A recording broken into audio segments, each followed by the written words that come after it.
everyone. This week I'm going to introduce a exercise. It's called the NG exercise, and it's a really good one to kind of navigate through where we're feeling resonance in our voices. So this is an intermediate video for resonance work.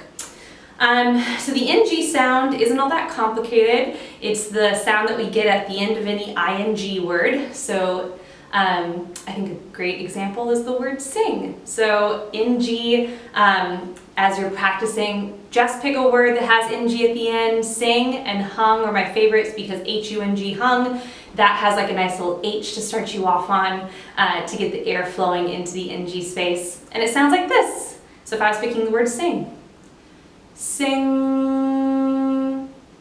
and I would just linger on that NG. That's where I begin with a beginner to get them to find that space. Next, I would have you do it on a sigh. So sing. And for a female, that would be in that high register. For a male, it would still be in your voice, speaking voice register. Sing. So I move through those two different places just to make sure you have found the sound. Then we can isolate the sound. So put a little H before the NG and just give me a sigh on NG with a tiny bit of H preceding it like this. And once we've gone through that sound a few times, I'll make sure that the students are really producing an NG in the right spot. So to backtrack here a little bit, now that we've introduced the sound, what NG is doing is we're feeling a resonant vibration happening right in the base of our nasal cavity. So we've talked about nasal cavity before. It's running all the way up through your mask. I don't remember if I've mentioned that, but that's what we call it in the singing world, the singing mask, your face. And so the mask becomes really important in terminology because we talk about placing a sound forward in the mask. And it's just a great image for your brain to think about like where we're placing sound. And NG is a nice bridge to thinking about that. So, so as you're producing that sound, you should feel a little bit of vibration happening on your upper lip, right through the lower part of your nose. That's just the base of your nasal cavity. And the easier the notes are, the less engaged the sound will be for you. The more high or low, like in an extreme part of your voice, the more engaged you'll really feel that buzziness. So if I pick a little bit above my middle part of my voice, I can really feel a sense of vibration happening here. Sorry, excuse me for touching my passenger here, my 17-week-old passenger. It makes breathing different being pregnant.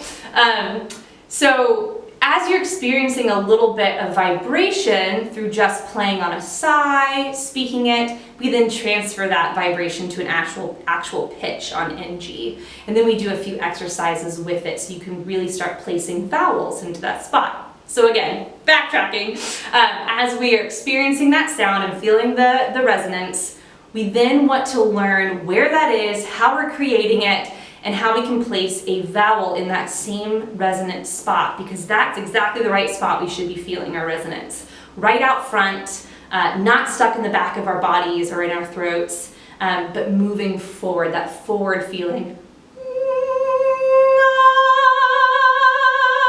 You could hear that ah coming out of NG was bam, like right in the pocket of the right sound. So that's kind of what we're working with in NG work, is we're trying to take a sound that's already buzzing in the right spot and then plugging a vowel into it. So now that I've backtracked like 3 times, that's the overall view of this exercise. We're taking this sound, we're using it to find a great resonant space, and then we're plugging in vowels right after the sound so that you can make an easy transition to finding where those vowels should be placed. And then you can take the NG out and just feel where those vowels are supposed to be really resonating and buzzing throughout your singer mask. So I'll show you an exercise. My favorite one for just starting out is the NG slide. And I encourage students to make sure that they've tried the NG in a few positions because I never want you to to get into your mind that you have to lock anything into a certain position to get an NG sound. As long as there's a little bit of air escaping through your nose while you're making it, and you're nice and loose, and your tongue is in a neutral position, you're good. So I should be able to make the NG in this position, in this position, if I was moving my jaw around a lot, so nothing should be locked. Everything should be dropped just like we do our vowels. A dropped jaw, an open space, tongue is super relaxed. That's how we want our NG to be. And if you want to check and make sure that air is escaping your nose, you can plug your nose in the middle of the NG, and you shouldn't be able to get any more sound. You should be blocking the escape of air. So, like, you should be able to stop the sound. That's how you know that you're producing air in the right way for this particular sound. So, this is an exercise.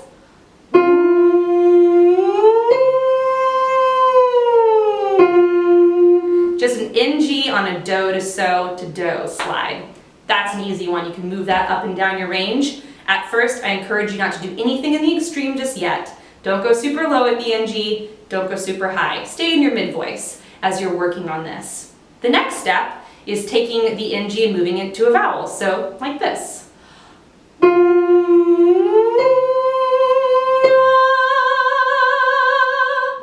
And you can make a variation of that. So you can do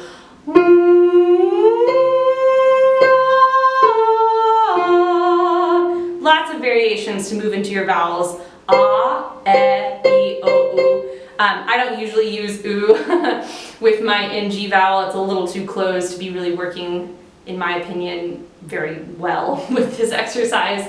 But ah, e, I, o are all really great vowels to transition out of the NG of. So those are a few ideas.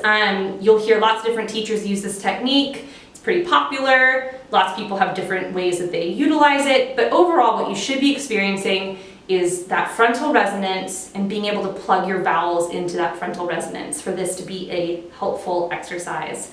The bonus of this exercise, of course, is that as always, all technique works together. You should also be feeling really good engagement from your lower belly.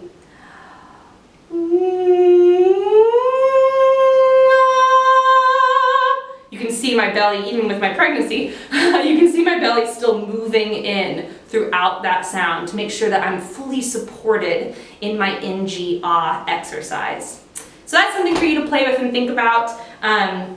Again, you always want to check in with all parts of technique. Check to make sure you're loose, that nothing's tense and tight. Check that your air is moving through your sound, and check that that placement is nice and forward, not stuck in the back of your throat. So no oh, ah is what we want. So enjoy working on that, and I'll put out something else about it, probably a little more advanced in the future. Thanks for joining me.